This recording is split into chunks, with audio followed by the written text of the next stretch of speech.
So herbrego Garcia is back on American soil only because he has indictments against him and been charged here in Tennessee. Let's dive in. Before we start, please follow, like, and share. It was a 2-count indictment that was unsealed on Friday after the defendant landed here on U.S. soil. They accused Garcia of being part of a conspiracy to bring undocumented aliens to the United States from countries such as Guatemala, El Salvador, Honduras, Ecuador, and elsewhere, ultimately passing through Mexico before they crossed into Texas. In 2022, on November 30th, one night here in Tennessee, herbrego Garcia was driving a Chevrolet Suburban east on Interstate 40. The THP stopped him for speed. Packed inside the vehicle, according to authorities, were 9 Hispanic men. Now, the THP were told by Garcia that his passengers had been in St. Louis for the preceding 2 weeks doing construction work. But prosecutors claimed that the cell phone data and the evidence from the license and the readers concealed and revealed that story was a lie. Prosecutors are claiming that the cell phone data and the evidence from the license plate readers revealed a completely different look.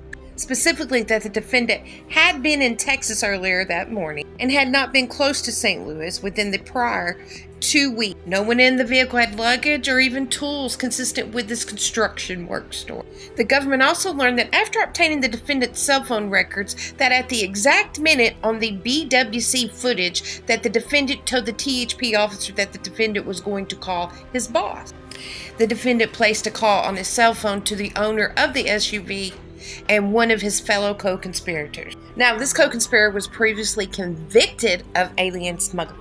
Now, this motion says that they had interviewed a number of co-conspirators and other witnesses who will help prove that the traffic stopped was not a one-off transaction. Rather, the evidence will show that the defendant's actions in November of 2022 were part of a larger and sustained pattern of alien smuggling. Specifically, the defendant had been in the alien smuggling business for years, since at least 2016, and that his primary source of income was just that.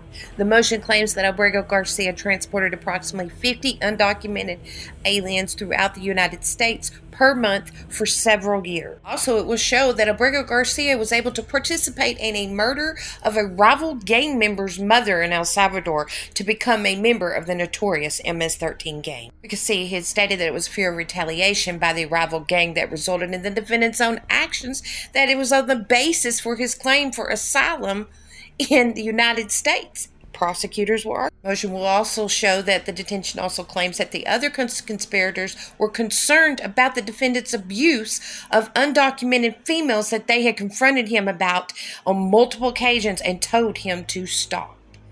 On top of that, the motion cites reports of herbrego Garcia's domestic abuse of his wife and children. So did the Democrats really get what they wanted to have Garcia back? Because everyone that this man has come in contact with since 2016, all co-conspirators, they go up the ladder, will all be revealed and named.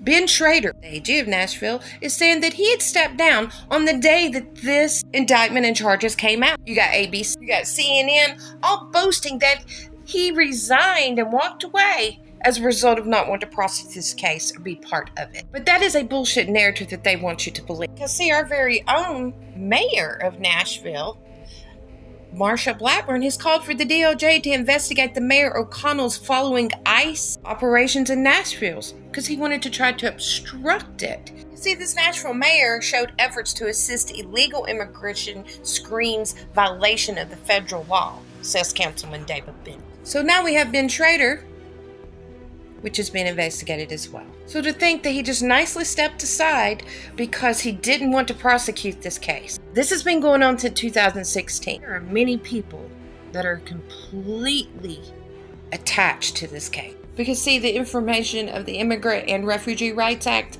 want to push this political narrative to take the heat off the truth. Will this investigation show we had a mayor, an AG, and many others colluding? Because see, Tennessee is not a sanctuary city. Only the players in these high-level positions tried to make it that way by its adjudication. Country Crazy out.